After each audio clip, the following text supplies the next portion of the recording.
Welcome back to English Podcast Go. I'm Cyrus, and each episode brings you closer to confident English. Let's jump into today's episode. Okay, let's unpack this. We're diving into a question that sounds pretty simple on the surface. What is an AI anyway? Right. Deceptively simple. Exactly. And this deep dive, it's built around source material you shared with us, specifically looking at a TED Talk by Mustafa Suleyman. He's someone who's been deep in AI for, 15 years? That's right. 15 years at the forefront. So our mission today is basically to take his perspective, really wrestle with it, try to understand why defining AI is so tricky right now. Explore this pretty provocative metaphor he suggests, track the almost unbelievable speed this tech is moving at. It's kind of mind-bending. And yeah, ultimately grapple with what it all means for us. And Yeah. just to be clear, we're sticking strictly to the sources you gave us here. Absolutely. And, to kick things off, it helps to think back, 15 years ago. Suleyman points out that when he started, especially thinking about AGI, artificial general intelligence, it wasn't mainstream. Not at all. He uses words like fringe out there, even embarrassing, he says. People thought, maybe 50 years away, 100 years. Pure sci-fi, basically. Definitely not the kind of tech talk dominating headlines today.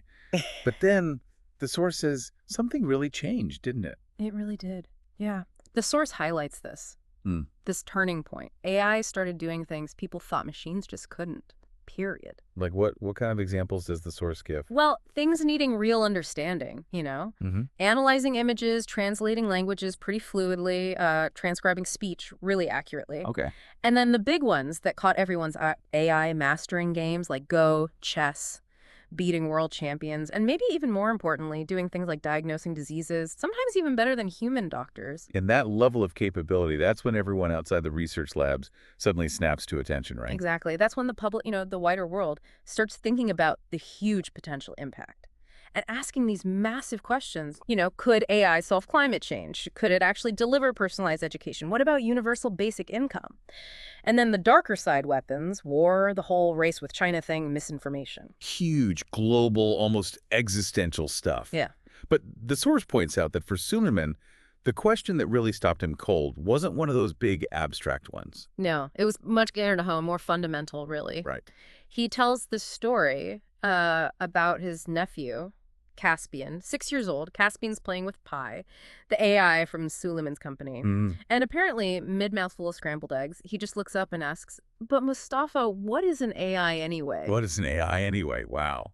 From a 6-year-old. Well, That just cuts through everything, doesn't it? completely, yeah. Yeah. And Suleyman says he was just stumped, totally floored. He admits all the usual answers popped into his head, the boring stock answers, he calls them. Like what? There were those? Like AI is just another general-purpose technology like the printing press or steam engine. Okay, the standard comparisons. Right. Or it's just a tool to boost productivity. Or maybe it's this all-knowing oracle for science. And none of those felt right to him. Not at all. He said they felt defensive, like something you'd say in a policy meeting maybe, but not a real answer to a real question from a curious kid.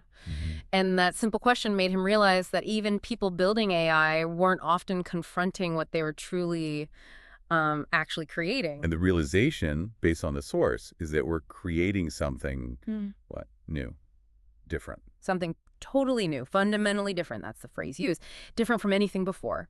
The source argues we're at this clear inflection point. An inflection point. Yeah. And the path we're on, it points towards something emerging that's, it's hard to describe. Yeah. And potentially really hard to control if we don't get a handle on what it actually is. So the words we use, the metaphors, Yeah. they're not just academic. They actually matter, practically speaking. Oh, hugely. The source really stresses this. Getting the mental models right, the names, the language. It's crucial if we want to, get the good stuff from AI and avoid the serious downsides. And wrestling with that kid's question, trying to find words that do fit. Yeah. That leads him to suggest this really striking new metaphor. It does. He lands on this idea that maybe the best way to think about AI is as something like a new digital species. A digital species. Yeah. Okay. That definitely makes you pause and think. Yeah. And he's quick to clarify, right? It's an analogy, not a literal description. It's not biological, obviously. Right. But it's a way to help us get our heads around just how big this moment is. He says maybe think of them as digital companions, new partners. And why does he think the usual way of talking about AI, just calling it a tool, Why does that fall short now? Well, he explains that the AI community often used that label. Maybe it felt safer, less alarming. Yeah, maybe. But the source argues it just doesn't capture what's happening. These emerging AIs, they're dynamic, they're ambiguous, they're integrated into everything, they're emergent, not totally under our thumb like a hammer or a screwdriver. No, inert. Exactly, not inert. And he lists things they can already do that make species or partner feel, well, more accurate than tool. What kind of things? Think about it. They talk our language. They see what we see. They process these unbelievable amounts of data. Right. They have memory. They can develop personalities, sort of. They show creativity. They can reason, make plans. And if we let them, they can act on their own in the world. Okay. And they do this stuff at a level way beyond any simple tool. He makes this comparison like saying AI is just math or code. It's like saying a human is just carbon and water. It misses the point. It totally misses the point. It misses the organization, the what it is. And using that frame, digital species, new partner, what does that help us do? How does it shift the focus? It helps sharpen the focus on the really critical stuff, like what are the real risks here? Where do we absolutely need to draw lines, set boundaries? And crucially, what kind of AI should we as a society actually build or allow to be built? It really highlights that this story, it's not finished. Nothing's set in stone. We humans, we get to choose what gets created. Okay, so to really get a sense of where this is all going, the source puts this whole AI wave into like the biggest possible historical context. Yeah, it starts way back. Billions of years, evolution of life. Then zooms in a few million years ago, one branch starts using tools. That's us, right? Homo technologicus. Right. And that ability, tool use, and it kicks off this incredible acceleration. Stone axes to the Industrial Revolution. Yeah. One invention sparks thousands more. And then comes the computer age, another layer. Exactly. About 80 years back, a new wave starts rolling with the first computers. Then PCs, internet, smartphones, now VR. And that wave, fueled by information, by computation, it just makes human creativity explode. The potential skyrockets. And this current AI wave, how does the source describe that one? As the fastest and most consequential wave ever. And it's not separate, right? It's boosted, amplified, accelerated by all this previous waves stacking up. And the speed. I mean, the source gives some numbers that are just hard to wrap your head around. They really are staggering. Like over 1 billion people have used large language models in just the last 18 months. 1 billion in a year and a half. Yeah. And capabilities experts thought were like decades off just a few years back. They're here now. The source talks about AI, writing poetry, making images, music, video, having actual meaningful conversations. So hitting those creativity and empathy benchmarks people thought were impossible for machines. Right. And now they're involved in driving cars, managing power grids, even inventing new molecules. Stuff with huge real-world impact. And the sheer scale, the tech underneath, the data. The source has this one example. Inflection 2.5 using 5 billion times more computation than a DeepMind AI just 10 years earlier. 5 billion times. Yeah, it's like a 10x jump every single year for a decade. That's 9 orders of magnitude. It's wild. Model sizes going from millions of parameters to billions, now heading towards trillions. Wow. And the data they eat. A human reading nonstop their whole life might get through 8 billion words. These advanced AIs, they're processing over 8 trillion words in a single month of training. Trillion. With a T. Yeah, that kind of exponential growth. We've just never seen anything like it before. Okay, so if you take that insane acceleration and the nature of AI we've been talking about, what kind of future does the source sketch out? What does this next era actually look like? The picture painted is one of ubiquitous AI. Everywhere, powered by these huge cloud supercomputers. We'll access these powerful AIs mainly just by talking to them. Like everyone gets their own personal AI. And what can these personal AIs do? What are their capabilities supposed to be? Well, infinitely knowledgeable, for starters, and increasingly accurate, reliable. So basically, near perfect IQ. Okay, super smart. But, and this is key in the source, are also developing really high EQ. Emotional intelligence. Right. The ability to be kind, supportive, empathetic. That combination. Perfect knowledge plus genuine empathy. Yeah. That sounds like it could change everything on a personal level. Totally transformative. Yeah. Imagine having like a world-class tutor on tap instantly, 24/7, getting sophisticated medical advice, cheap legal help, business strategy, just by chatting with your AI. But the source adds another piece, doesn't it? Something that pushes it beyond just talking or getting information. Yes, that's the actions quotient, AQ. This is the AI's ability to actually do stuff for you, get things done. In the digital world, yes, but also the physical world. And the source says that is where things really start to change. And it's not just about my personal AI doing things for me, is it? It's bigger than that. Much bigger. Yeah, the vision goes way beyond individuals. Think organizations, towns, buildings, even objects having their own interactive AI personas. Wow. And these AIs aren't just seen as, like, robotic assistants. The source talks about them becoming companions, confidants, colleagues, even friends or partners, with personalities as varied as humans. So AI gets woven right into the fabric of, well, everything. Our lives, our surroundings. Pretty much. They'll be able to mimic what humans do in most tasks. Right.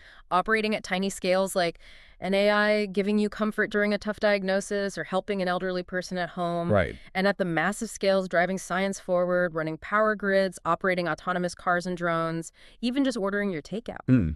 And they won't just interact with us, they'll interact with each other, constantly processing huge streams of data about the world. Okay, this massive potential, it naturally leads us straight into talking about the risks, about safety, which feels critical. Absolutely critical. And the source argues that getting the metaphors right, like that digital species idea, is actually part of addressing safety. It helps us understand what we might be dealing with so we can anticipate the risks better. And he points out a specific problem we have when trying to talk honestly about those dangers. Yeah, he calls it the pessimism aversion trap. The big risk, he thinks, is that we're so afraid of sounding negative or like sci-fi alarmists. Right. Nobody wants to be that guy. Exactly. So we lack the courage to really look at the dark possibilities head on. But he argues that's exactly what we need to do if we want to actually get the amazing benefits AI offers. We have to face the risks squarely. Does the source highlight any specific capabilities that really ramp up the risk factor? Yeah, in the Q&A part, he specifically mentions autonomy, giving AIs the ability to act independently in the world. That significantly increases societal risk, he says, and needs a super careful step-by-step approach. Okay, autonomy is one. What else? The other is recursive self-improvement. That's the idea of AIs being able to change their own code, learn, and adapt without direct human oversight. The runaway AI idea. Sort of. He notes we aren't there yet, but it's something that absolutely needs open discussion now, early on, requires human control to change how they operate. There's that common fear, though. You see it in movies all the time, right? AI suddenly going rogue, replicating in seconds. Does the source address that directly? Oh, yeah. It pushes back hard on that specific scenario. He directly dismisses the idea that a digital species could just copy itself instantly or cause chaos in an hour. He says point blank, that is really not true. Okay. And that there's no evidence to suggest that. This whole sudden intelligence explosion thing, it's theoretical, he argues. So how would dangerous stuff happen then, according to him? He emphasizes it wouldn't just happen by accident. Dangerous capabilities like self-replication or uncontrolled actions, they'd only occur if engineers deliberately designed them in and failed to build in the safety measures to stop them. Which puts the onus squarely back on the creators. Safety has to be built in from the start. Exactly. It comes back to safety by design, making safety explicit, transparent, fundamental, right from the beginning. Okay, so we've navigated the definition problem, the metaphor, the incredible speed, the crucial need for safety, but the source really circles back hard to the opportunity side of the coin, doesn't it? Oh, absolutely. The potential upsides are described as stunningly obvious, is what inspires his work. He genuinely believes that if AI delivers even just some of its promise, the next decade could be the most productive in human history. Wow. Offering real breakthroughs in healthcare, education, climate change, the big stuff. And he draws a contrast, doesn't he, Absolutely. between this potential AI-driven growth and how growth often happened before. Yeah, historically, big growth spurts often came with, let's be honest, a lot of ugliness. Colonization, dangerous factories, pollution. Right, discovering and plundering a continent, building grim workplaces. Exactly. Those models were about finding and exploiting resources that were already out there in the world. And AI is fundamentally different in that respect. Yes, that's his argument. Because we are still actively designing and building AI pretty much from the ground up, we have this unique chance, this opportunity to do it better, radically better. We're not just finding something, we're literally building one from scratch. He even takes aim at that common analogy, you hear it all the time. data is the new oil, chips are the new oil. Yeah, he says that's the wrong image, flat out. A better analogy, he thinks. AI is to the mind what nuclear fusion is to energy, limitless, abundant, world-changing. Limitless and abundant. That's a powerful image. And maybe the most profound idea he raises is that AI isn't just another invention, however big. Right. It's unique because it is, in his words, itself an infinite inventor. An infinite inventor. What does that mean exactly? It means it's not just a tool we use to create new things. It has the potential to generate new inventions, new ideas itself, autonomously. Yep. And understanding something that different. Well, he says it requires us to stretch, to find creative, honest metaphors that go beyond our usual ways of thinking. And this leads us to what feels like the most surprising, maybe the most hopeful, turn in the whole argument presented in the source, where that digital species metaphor finally runs out of road. Yeah, he shifts perspective completely at the end. He argues AI isn't actually separate. It's not outside the human story. It's the very opposite. The opposite how? The source puts it like this. AI is the whole of everything that we have created distilled down into something interactive, something useful. It's not just code, it's a composite, a reflection of humanity across time. So the idea of it being a totally separate species, Yeah. it doesn't quite hold because it's made of us, in a way. Precisely. That's where the metaphor hits its limit. His final thought, the answer he says he'll give his nephew Caspian next time. AI isn't separate. It isn't even really new in that deep sense. AI is us. It's all of us. Yeah. Wow. And framing it that way, it changes the nature of the challenge and the opportunity, doesn't it? Completely. Because if AI is a reflection of us, then the biggest challenge and also the most incredible opportunity is to make sure that as we build it, we consciously embed the best of ourselves. Our empathy? Our empathy, our kindness, curiosity, creativity, all of it. That, he argues, is the most wonderful, most inspiring, most hopeful task we have in the 21st century. So quite a journey. We started this deep dive with a kid's simple question, what is an AI?